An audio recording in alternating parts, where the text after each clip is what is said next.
All right. So let's remember where we left off, not several hours ago, hour and a half ago or something. I was talking about the point one of the Kleatchko classification.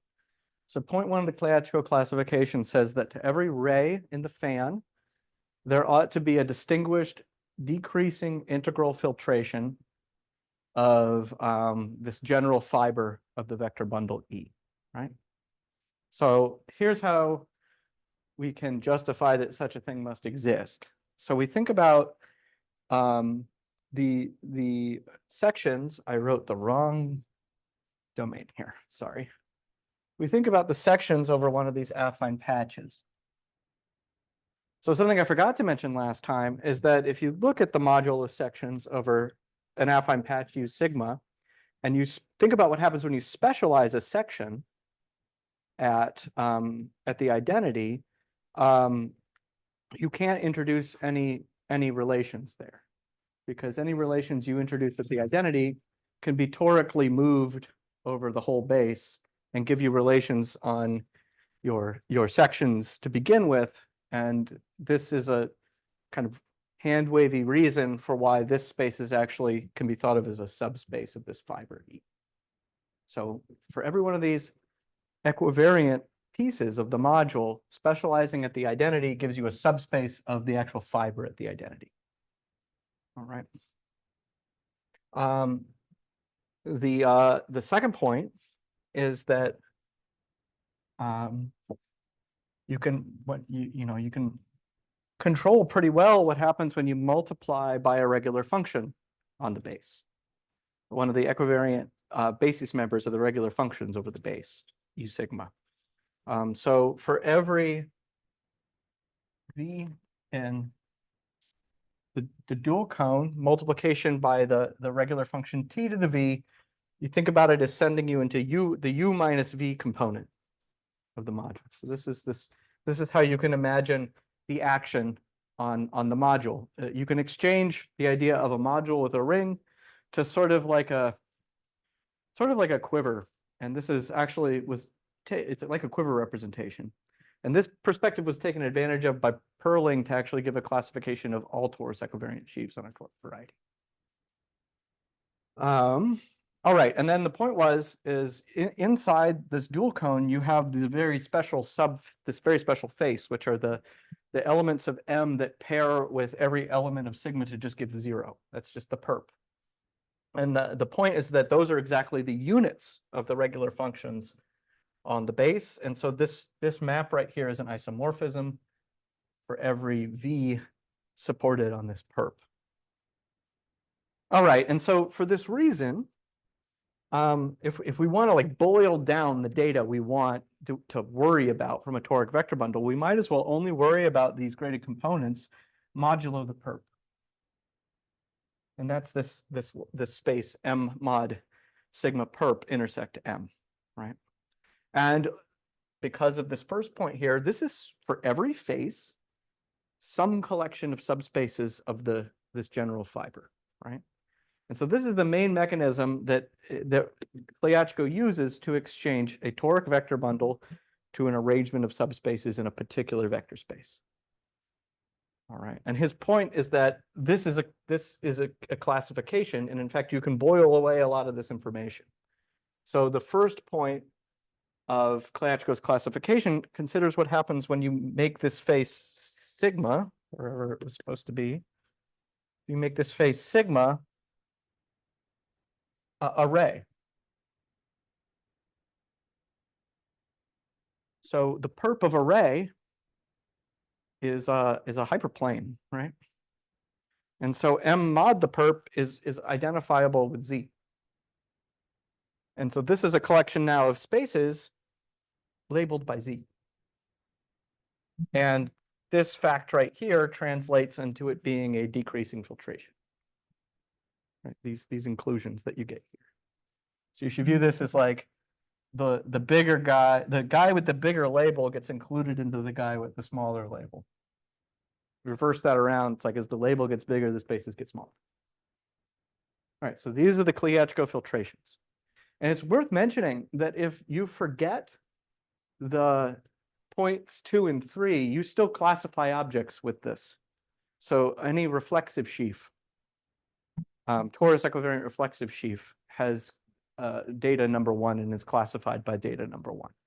If you throw in this additional condition that you must have splitting over the fixed point fibers, that's vector bundle. All right. What's going on with 2? Right. 2 is a different kind of animal. So 1 is data that tells you what happens over divisors. That's sigma 1. 2 is telling you what's happening over fixed points. Right? Maximal faces are smallest orbits. So let's just think about a little bit of representation theory real quick. If you have a fixed point and a vector bundle that's equivariant, the torus action is sending that fixed point to itself. And this is a t-linear action on the vector bundle. And so really, that's a representation. That fiber is a representation of the torus. Representations of tori are just collections of characters with multiplicities. And that's how you can imagine this data too. It's more than that. It's more than that because those are specific subspaces of a specific vector space. But morally, that's what that is. That's the isotypical decomposition of the fixed point fiber corresponding to sigma. Do you have a question?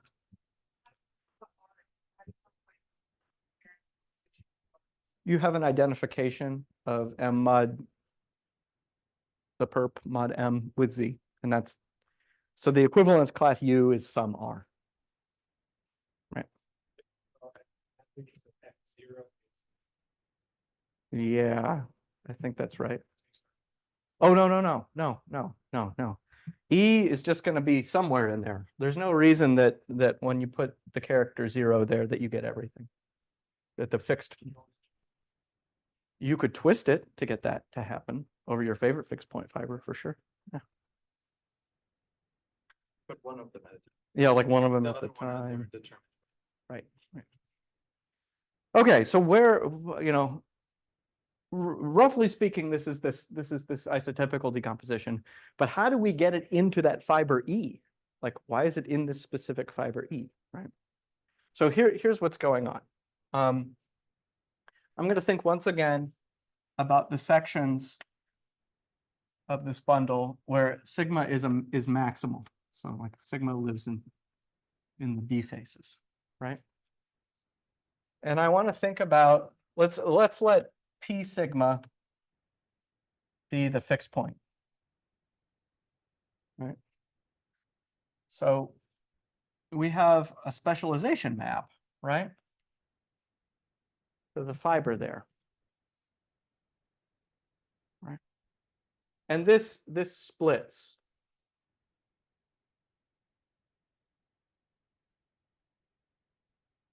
Into some subspaces, right? And these are labeled by the co-characters.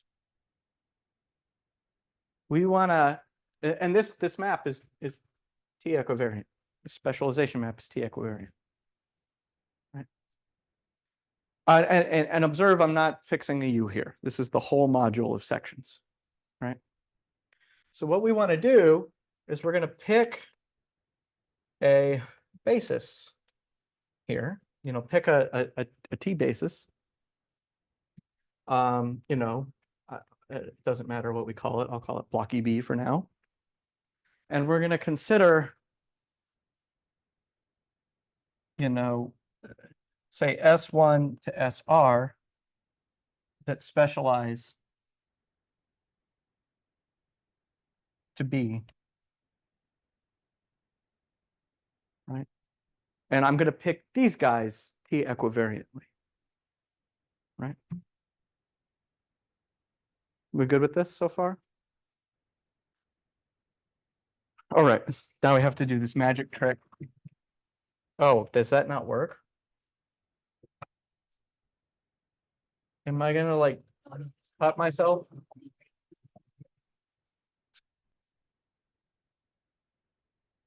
Woo! Close run thing for a second there. All right, so we picked these sections, and now I want to build a free module Like the best thing in the world, right?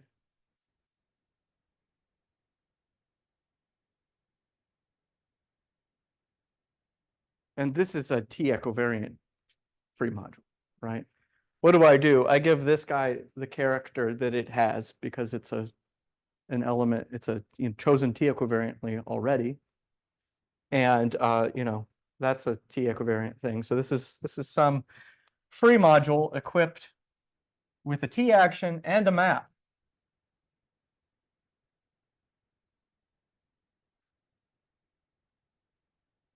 And the map is exactly what you think it is. It's just take multiples of those sections, right? Okay. So the point is that the subvariety of U sigma consisting of those points where these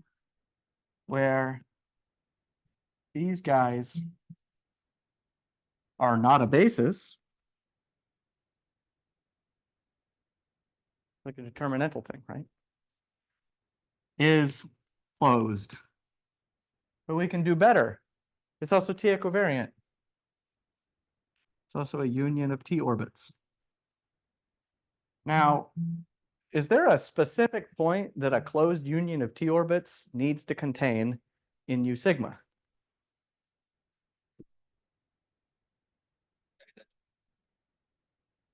The identity is not an orbit. If this were affine space, it would need to contain the origin. And what's the origin? It's P sigma. Right, but this was chosen to specialize to a basis at P sigma. So therefore, let's name this phi. Why not phi little sigma? Therefore, phi little sigma, is 1-to-1, but also onto every fiber. Now you like Nakayama's lemma, and this must be an isomorphism.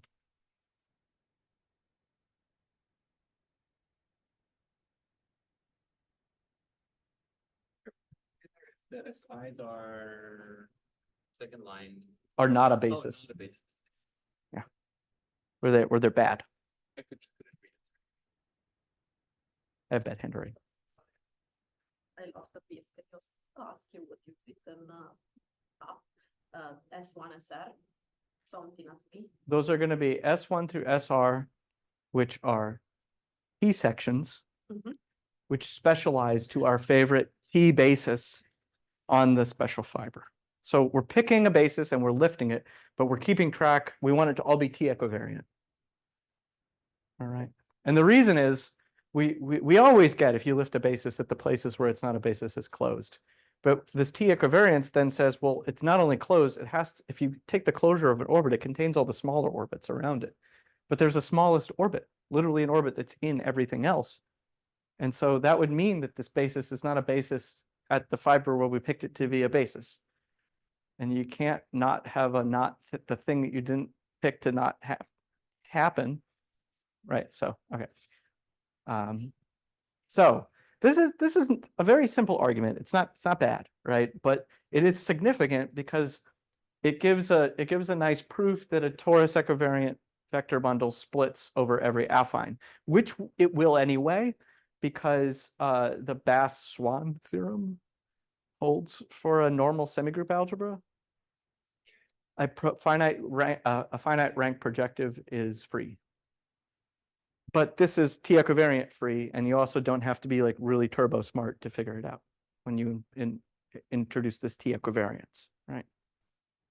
So the proof is way nicer with this equivariance. That's the point.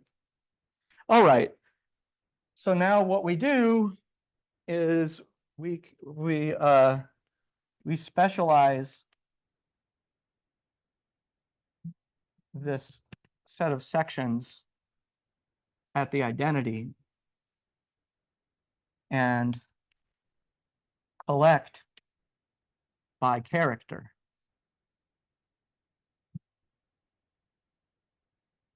to get this very specific direct sum decomposition. So it's just like we have this direct sum decomposition at the special fiber. This is an argument that says we can move it back to the general fiber. And that means we get actual specific vector spaces in this general fiber.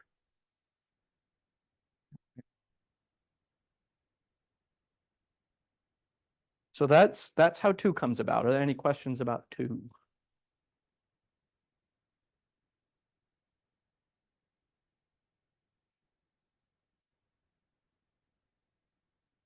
I mean, yeah, it's all important. Well, a number of things. So one nice fact is that you can recover the equivariant turn classes by knowing those decompositions. That's an example. That's both Kleatchko observed this, and then Sam Payne used this when he found the coarse moduli for toric vector bundles. All right. So I'm going to kind of hand wave 3. That's what happens when you think about what happens to this decomposition here, these subspaces, when you specialize from a face to a from a face to a face of a face and go all the way down to the ray. I'll kind of wrap that under the table, but I'll just say that the fact that all of the arrangement can be packaged like this implies 3. All right. And I think I already mentioned that Kleatchko's theorem isn't just a classification, it's an equivalence of categories. Right. Okay. So maybe I'll just say in words some nice facts you can get from this classification. One thing you might want to know is, when is my torus equivariant vector bundle split?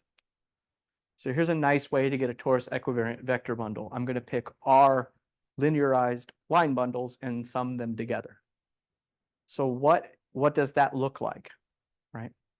So that happens exactly when there is a basis of the underlying space E, where when you intersect that basis with any of those Fs, the result is a basis of the F. So you call this a adapted basis. So a basis which is simultaneously giving you, by intersection, a basis of every space in the Kleatchko arrangement. That's equivalent to being a split bundle. And Kleatchko uses this to prove some nice splitting theorems. So for example, one consequence of this, just by playing with the combinatorics, is that any bundle of rank less than n on projective n space must split. Toric vector bundles, not the full deal, just torus equivariant vector bundle. Yeah, another nice fact is, if you think about bundles on P1, right? That's just two filtrations of a vector space. That's the only data there. 2 filtrations of a vector space. And there's a nice fact in linear algebra that actually translates to a connectivity property of buildings, of a building, which we might get to or might not, probably not, that any 2 filtrations of a vector space has a common basis. So you can view that as the torus equivariant vector bundle version of the growth and de-splitting theorem for bundles on P1. This fact that you can prove it by Gaussian elimination. All right. Okay, so those are some nice things Kleatchko did, but I kind of harped on this point earlier, that if you know the whole category, you know a lot of other stuff. And one thing you know is global sections, right? When we computed global sections of line bundles, remember when we drew the thing and we had the lines under it? The upshot is that if you can understand HOM from O into your object, where you put all the different possible linearizations of O there, you understand global sections. So the same thing works with torus equivariant vector bundles. You have now a mechanism to work out what global sections are. And that is what Diroko, Gabush, and Smith did in their paper from 2010 on the Parliament of Polytopes.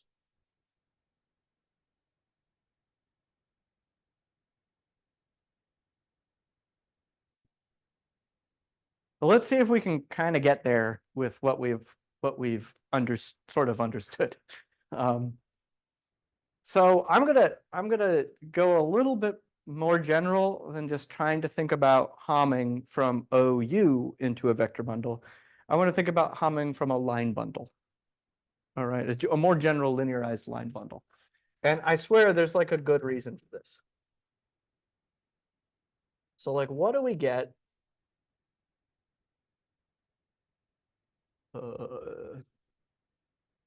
When we think about this fine fellow here, this Ham space. So Playachko tells us that we should think about this as functions from the E for a line bundle, which is just a line, into our general fiber for our vector bundle, where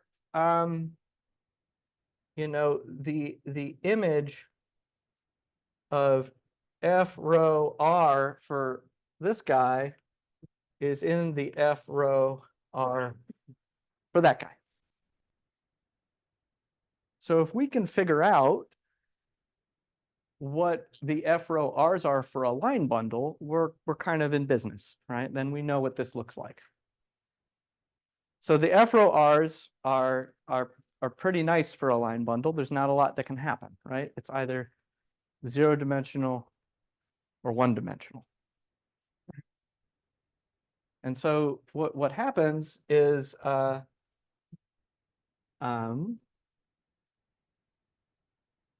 well, we can think about it, right? Like what are the filtrations for a line bundle? Maybe that's a place to start, right? So we have the psi, right? And the psi is assigning some number to every ray, right? And we also have, you know, from the Kleachko perspective,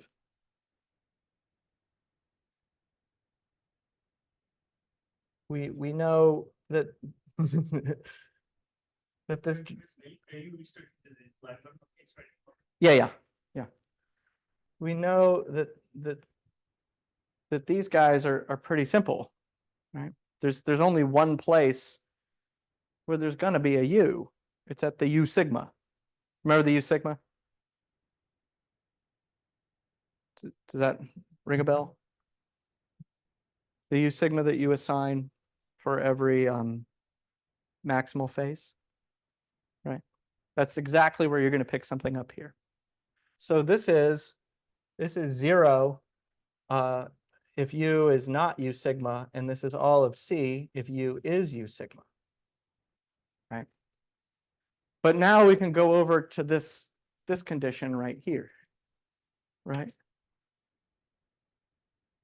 We need to be able to build the filtrations just by pairing our L sigmas, by pairing the labels of our L sigmas with our V rho. Our V rho is our first lattice vector, right?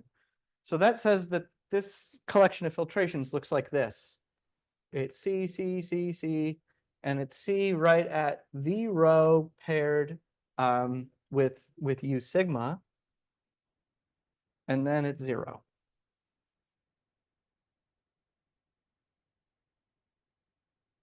All right.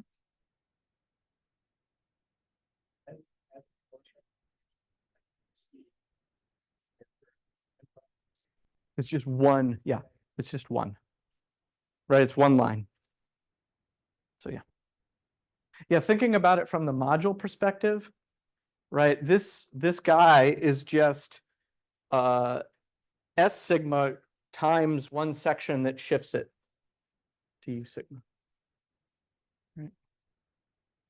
Okay, now how can we make sense of this? Like, what does that mean, right? Well, maybe I'll just like cut to the chase. What it means is that, you know, F sigma must land in something bigger than V rho paired with U sigma, which is exactly, so this right here is exactly psi at V rho. Right? Remember size, you put them all together. So this space right here, wherever this lands, it has to be inside, right? It could be bigger, or its number could be smaller rather than phi applied to V rho. Okay. So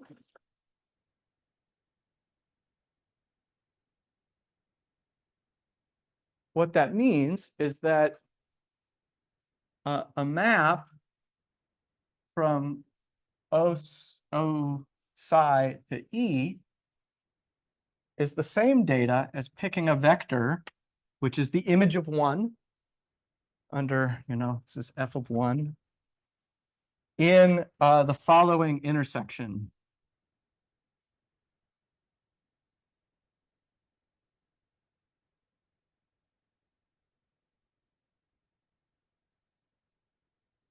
This is just playing with the Klyachko classification. Right. So what I explained is this way, but it's a classification. I can run it in reverse as well. If I pick such a vector, I can think about it as the image of one from a map from C, and then just work backwards to the top board to get that you actually have a map that respects the Klyachko filtrations, and therefore it's a map from O psi. So we get the Hom spaces from any line bundle just by selecting the correct Klyachko spaces and intersecting them. Now that if you're into Cox modules, what you have here is a description of the graded components of the Cox module then, because now we know how to map any line bundle into our vector bundle, all right? And it's just Klyachko spaces all the way down. You hit a turtle at one point, but then below that, it's more Klyachko spaces. So what does this look like for an actual linearized copy of O, right? Well, if this is O, these are a lot easier. This is just pairing, right? So Hom from OU into E is going to be the space, Hom T is going to be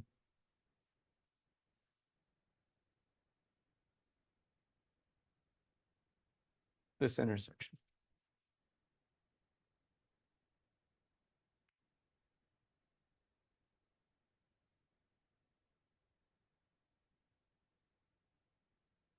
Right?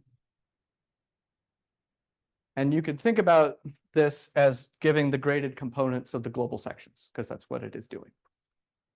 So H naught of X sigma of E is a sum over U and M of these spaces.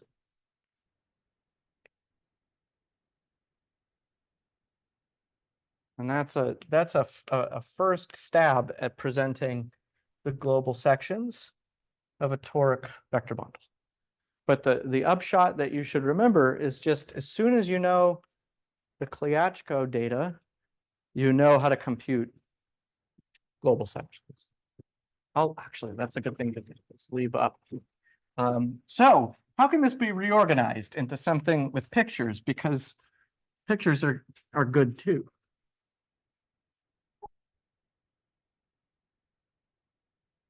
Okay, so we played this game with line bundles, so we should be ready for the game with vector bundles. Here we have some graded object, and it's graded by M. M is a lattice. We can think about it as a real space. And we can ask, what is the nature of the support of those U where the graded component's not empty? Right? What is the nature of the set of U where that intersection contains something other than 0? That's the question we should ponder, right? What did we get when we pondered this for a line bundle? Well, that's when we had the cool teeter-totter under the roof, upside down roof picture. And we arrive at the idea that global sections of line bundles are really integral points in a polytope. So the nature of that set is that it is a finite union of polyhedra. All right. So first stab at the parliament of polytopes. The set of U in M such that, you know, this youth graded component, the U global sections are non-zero, is the set of integral points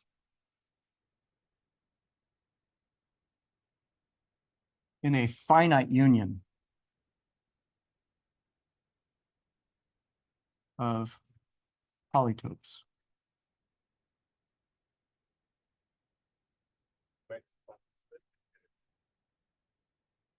Not necessarily. You could, so what would you get with, let's play this game with a line bundle. It's a single polytope. What if you take that line bundle plus itself? It's a rank 2 vector bundle.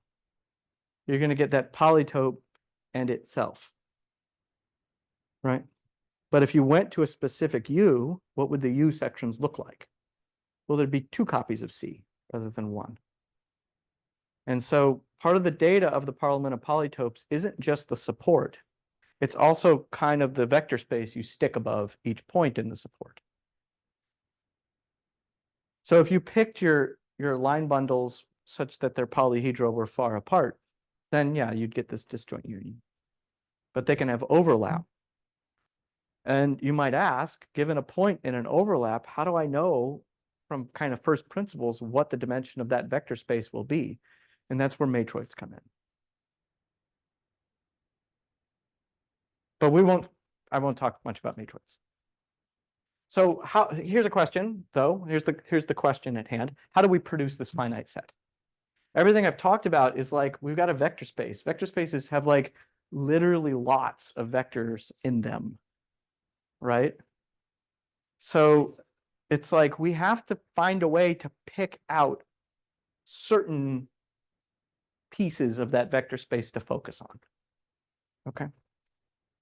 So here's the sort of critical idea that breaks the problem open. We want to pick a good spanning set of E. Okay.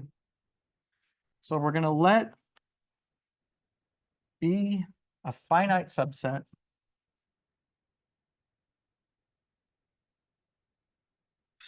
have the property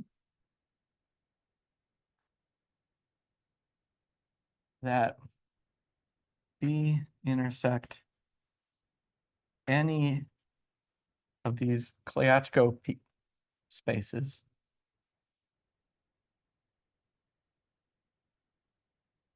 is a spanning set.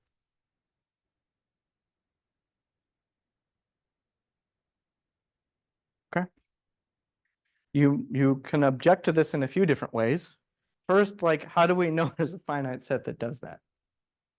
So this isn't so bad. If you think about the kind of like each of these filtrations, it like starts and stops at some point, right? It drops from E to something at some point and it goes to 0 at some point. That's like a finite interval. Take those finite intervals, cross each other, and like every possible space you're ever going to have to worry about appears in that product of integral intervals. And so there's only a finite number of these subspaces we need to care about. And so if we went into each one and picked a basis and then unioned those bases together, that would be fine. So a finite one does always exist, right? The way I've stated it, though, it's wildly non-unique, right? I could then throw any finite set into that on top of it. And this is the way I like to think about it.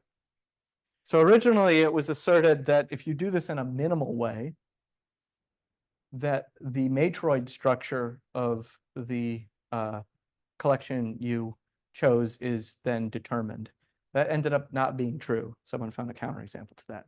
But you can always find one. And it's an interesting question to ask, given a toric vector bundle, what are the types of matroids that can make a minimal one? But for our purposes here, we just want to know that one exists. All right. So I'm going to call this a DJS set. It's a DJS spanning set for DeRocco-Jepler-Smith. All right. And now what we're going to do is we're going to, why did I label that 1 and 2?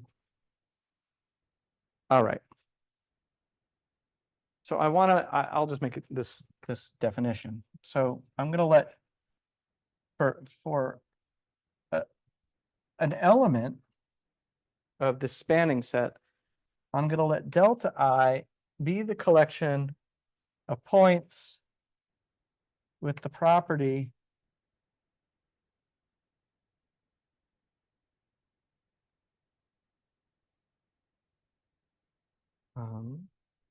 oh, I didn't, that's why I needed to label this. Sorry. Let me make a definition real quick. Sorry. Okay. So for one of these guys, first I want to come up with kind of the maximal R in each direction where this guy appears. Right? We have n directions.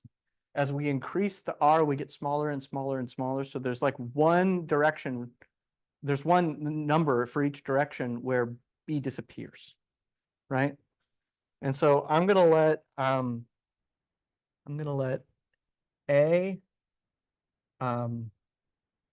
I of I'm sorry, AJ of I be the max R such that BI is in F rho J R. All right. So for each and every one of the points in this arrangement here, we get an n tuple.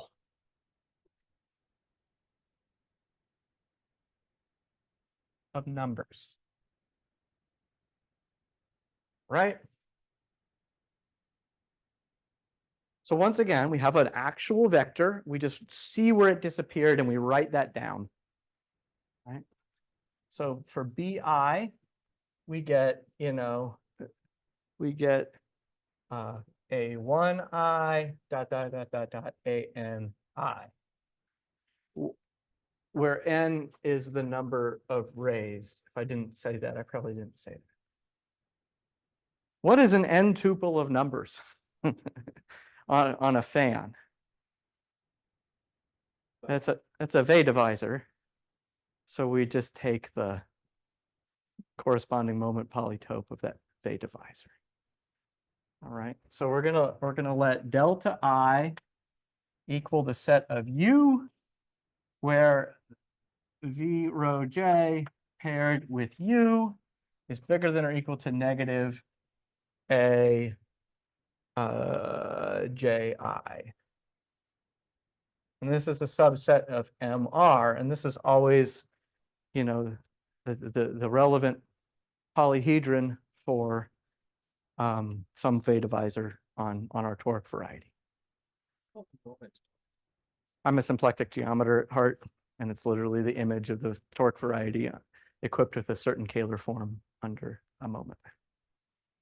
All right. I want to observe this could be empty. That's allowed. Right? There might not be global sections. Right. All right. So here is the like relevant fact. Let's just state it like we said over there.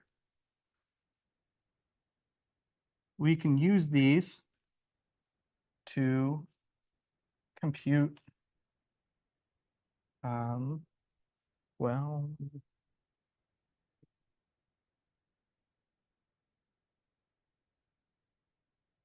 do I want to say this? Yeah, perfect. Okay. We can use these to compute. Remember how I said we need to know the support, but we also need to know what goes above every support, right? So this is how we compute that. If we want to know what goes above the point U in the support, we already have a way to compute it with Klyatko spaces, but we can rephrase that in terms of the polyhedra overlapping. So it'll be the span of the set of BI, where U is contained in delta I. And that span is where all the matroidy stuff comes in. So if you fix a B, that means to every U, there is a matroid. It is the matroid underlying, this collection of vectors, and the rank of that matroid tells you the dimension of the space of global sections. So if you did this with a split bundle, all these would just be like, subsets of that basis you picked, and you just have to count the number in there. But for a richer vector bundle, this span, there are linear relations there that you have to worry about. So you get a matrix for every point in M, for every character? Yep. And they're mostly just nothing. So then this nature, the nature of this set of points where the global sections are not zero, it's the union of the delta I. And then if you want to know the dimension of the space of sections of equivariant character U, you take the span of the vectors of the delta I that contain that U. All right. So for a line bundle, this is always 1 or 0, which brings us back to where we started, right? A line bundle only contains T to the V or it doesn't. T to the U rather, or it doesn't. All right. So I'll just say in words that I mentioned earlier that what we have here are the graded components of the Cox module, right? So you can use this description of the Cox module to not only give the Cox module, but to describe the map from the Cox module down to every torus fixed point fiber. You should view this as taking associated graded. And then as soon as you have those maps and this description here, you can give a parliamentary description of what globally generated means. And what it works out to is for every character U, well, if you take all the characters U that appear in a particular splitting, they need to appear as corners of members of the parliament. And the set of members of the parliament where they appear as corners need to be a basis. The set of these delta I. Right. So what is this for a line bundle? Well, a line bundle is globally generated exactly when you can hit all of the U's that appear at the corners. And that says that the polytope is, if you take the support function of the polytope, you recover your original piecewise linear function. That is, there's no weird folding in your piecewise linear function where the character on some interior guy doesn't get seen. All of the extremal characters get seen. That's what NEF is. This is a higher version of that. All right, so like with my last 3 minutes, why don't I show an example of this?